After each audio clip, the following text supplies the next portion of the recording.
5 of the Dunx Drum School interview series and Drum Jam series. Today I've got my friend Jamie Murray here with me. I met Jamie back at Drum Tech, and it's been really good catching up with him today. He's been showing me where he's been with his playing and everything, which has come on immensely since the last time I saw him. So it's going to be really interesting to chat to him today. Say hi, Jamie. How's it going, man? You alright? Say hi to the camera. What's up? What's up? Right. So, first question really, what age did you start playing and how did you become a drummer? What inspired you to want to start playing? I started when I was 11, and it was because I was in high school. Okay. And it was my last music lesson before lunch break. Yeah. So I was like late packing up all my stuff. Yeah. You know, I was the last one in the class, and then there was this guy who walked in when I was alone, and he sat on the drums that was in the music class. Okay. And he started playing, and I was just captivated by it. So I just sat there for the whole lunch break, eating my ham and coleslaw sandwich. You know, just being like, oh, yeah, I want to play drums. You know, just like, so that really got me into it. Really. Awesome. That's wicked, man. Yeah. Okay. Cool. All right. Well, so once you got into the drumming, I suppose who and where did you study? So who with and where did you study? I studied at school when I first got into it. What's the it. name of your teacher? His name was Pete Wright. Okay. And he's a really sweet guy, and he was really into like punk and rock, and he had a Mohican, and like my school was really like posh, so he would just rock up with like these massive holes in his ears and then Mohican, and I was like, yeah, it's my drum teacher, isn't it? Cool, man. You know, great teacher. Yeah. So really good. So after that, okay, so going back to Pete. Yeah. What sort of attributes did he give you as a player when he was teaching you first? It was more just to understand the basic language of drumming. Yeah. Like the grip, the rudiments. You know, like the rudiments. He said are like the most important thing, which is just all of what it's what drumming is, really, isn't it? Yeah. Okay. Cool. And then after that, you went on to. Is it Drum Tech next after this? I went to Drum Tech. So you went to Drum Tech. This is where I met Jamie. He was in my group on the 1-year diploma course. Cool. So and then did you find your playing changed quite a lot then? Definitely, yeah. Especially from like getting there and you meet lots of different students. Yeah. And you see everyone's strengths and weaknesses, and then you kind of like get together with everyone in like the drum booths, you know. Yeah. And you kind of just you grow with the students because you're kind of like pushing each other. Yeah. You know, they're getting better, and then you're like, oh, he's getting good. I've got to get good. You know, it's that friendly competition in a way. Do you know what I mean? Yeah, I definitely got that. Okay, cool. And then you picked up 2 main influences. One being Darren Frugia, the head of drums there. Oh, Darren, yeah, big time. Man. Okay, cool. And then Jojo Mayer. Hence the mini throw going on. No? Maybe not so much anymore. No. But like at school, yeah. I ended up not because I wanted to be looking like him, I just wanted to play like him. But my hair kind of like it was weird. I started to shape around his playing. It's like, yo, you look like Jojo. You know. Yeah. Growing the throw and everything. Yeah. That's cool. There was something you did earlier on the kit, which I've got the camera set up so you can see this. Hence why there's only one camera here. Yeah. There was something you did with your singles and doubles, which I would like. Well, if possible, could we get you playing some of that? You really focused on playing single strokes, switching to double strokes, and it sounding exactly the same. It was a transition. Yeah, sure. Guys, just have a little look at this. Okay.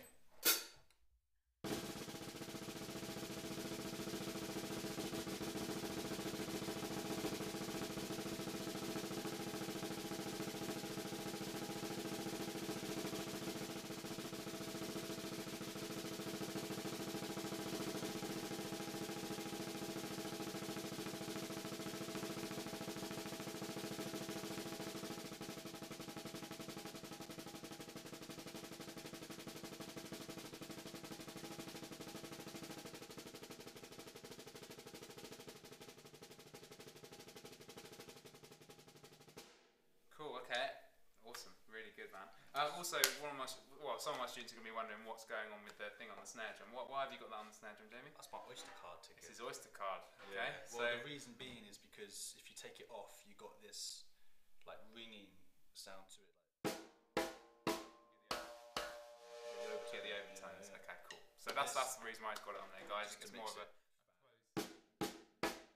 There you go. Sound, yeah. Okay, but I don't want to see all you guys chucking your wallets on the snare drums because we're gonna have money everywhere and it's gonna be messy. So, but that's still very cool. It's a good way idea to get extra cash from the students as well. There you go. Exactly it. So yeah, keep your wallets away, guys. Anyway, so well, unless you want to do that, which is very cool. All right, brilliant. So you had Jojo and Darren, and then you actually went on to study the 1-year Masters of Performance course as well. Yeah, after diploma, went on. Brilliant. And when you were doing that, did you pick up more influences along the way? Yeah, because again, it was the students. You know, the students that came in. You had all these crazy good like drummers. You know, and I was really like into what their influences were. You know, who they were. So I started to check them out. And like when we were at college, it was all the massive gospel rave and that was around. We were at college around just after Modern Drummer 2006, where Aaron Spears and that came out. Yeah, so that was like the in fashion drumming thing to do, you know, which you know it still is, but it's changed style a bit. You know, everyone when some new great drummer comes along, it's the in thing to play, and everyone seems to have you know the need to have to do it for some reason. Cool. So you were telling me a few good drummers earlier to look out for. Could you recommend a few? Well, I think you gave me 5 drummers off the top of your head. I mean, 5 drummers that you're listening to now. Could you? 5 drummers. Mark Juliana. He's a massive influence on me. A bit too much of an influence. Okay. Chris Daddy Dave. Cool.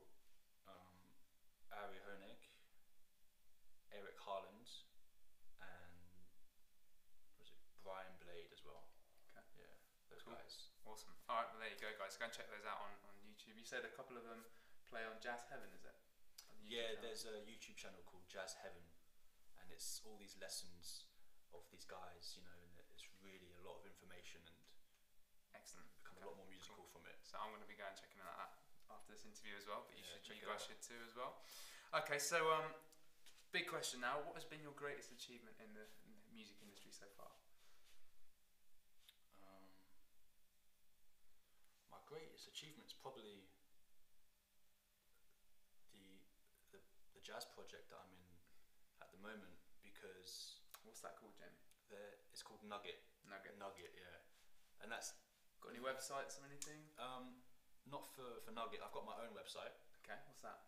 That's URL. That's like complicated. It's like www.drummer-jamie-murray.co.uk.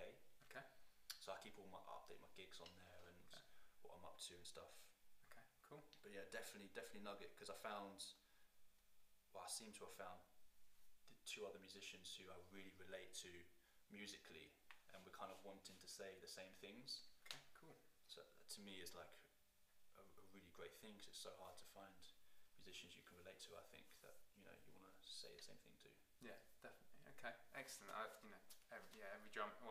musician needs their group of close musicians they have. So definitely. Okay, so you were also telling me about some very cool things you're up to at the moment throughout December. So I was wondering what you're up to in the industry at the moment. So there was you had a musical going on, didn't you? Yeah, I'm doing theatre at the moment. Okay.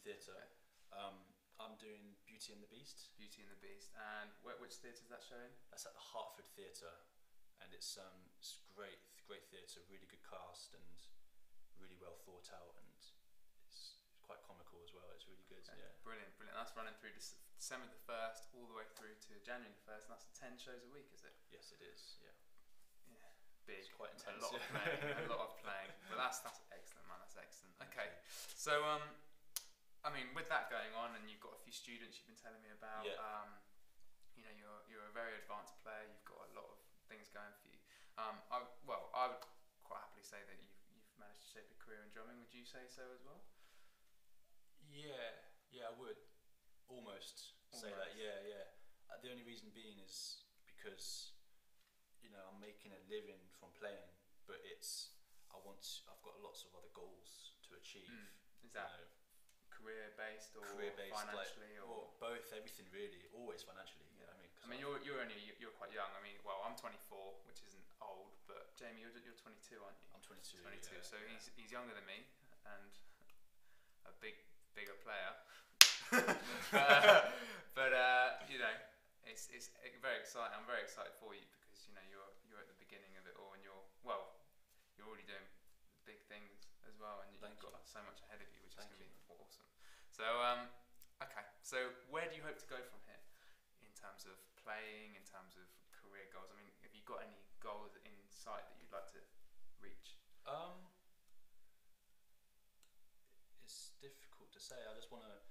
For me, my ultimate goal is to be able to play the music that I want to play, which accommodates the music that I'm influenced by. Okay. You know, because I know what I'm really into. I know what feels honest, and I would love to be self-sufficient from that music. Yeah. You know, so that's my ultimate goal. Okay. Excellent. That's really cool. Brilliant. That's really interesting stuff. Now, guys, there was also one thing I wanted Jamie to talk to you about. There was something you said to me earlier that was really, really interesting about the intensity through dynamics and stuff like that. Could you just have a little say about that? I mean, what the best thing to do to achieve that? And so you're talking about being intense and dynamic in your playing. Yes. So I mean, one thing that I find really when you see the drum jam guys, one thing you find really interesting about Jamie's playing is he can play the same thing really loud, but he can also keep the same intensity when he's quiet, and and it sounds just as intense. It just proves to show. Well, it's just to show that you don't need to be loud to sound loud, if you know what I mean. Yeah, I mean it's building dexterity and articulation. So whatever you can play at a loud dynamic, a forte, do the exact same thing. Don't not play what you play, but play exactly what you're always familiar with. But at a really soft dynamic, and try and be free with it. Yeah. And don't lose touch or time, and take your time with it. There's no rush with it. It's just about being really. For me, I like crisp, clean players where you hear everything they play, they really mean it. Yeah. There's not like a mistake. They play what they hear. Yeah. Rather than hear what they play. Definitely. Okay. And what was the saying you said as well? Don't just play. Well, don't let the drum kit play you. You play the drum. Yeah, play the drums. Don't let it play you, because most drummers tend to go on autopilot. Because it's all muscle memory. If you believe in that stuff, they tend to just do what's familiar rather than really listening and trying to say something musical. Okay, cool. And do you want to just give us a little play of that sort of example? Just before you do that though, because I want you to play out on that sort of stuff. Yeah. There was a few cool things that you showing me, a few cool noises. I mean, although this is a bit away from the interview, I just wanted you to show the guys some of the stuff you were doing, because the haunted thing, the tom thing, the thing on the tom is very cool. Okay, the haunted thing is I'm using the tip here. Okay. I'm just placing it lightly on the cymbal, and I'm trying to make this kind of like in a horror movie. You hear like an underground subway. Yeah. It's like.